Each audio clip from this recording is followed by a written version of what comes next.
Tangi turu isuk langsung nyandak sapu.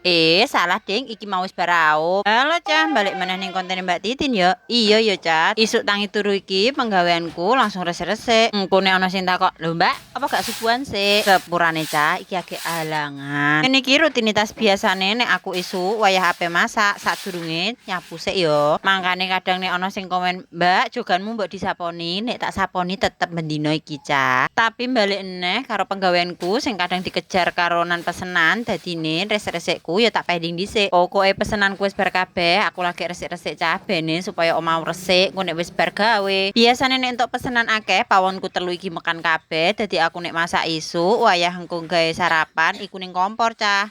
Bene supaya nenggage penggaweane dicekel kabeh, pesenane iso bar tepat waktu, iso diterno tepat waktu, lan iso sarapan esuk ora wedi lesu. Aku biasane nek nyapu awu pawon ngene iki melok tak saponi, tak wadahi glangse Cah.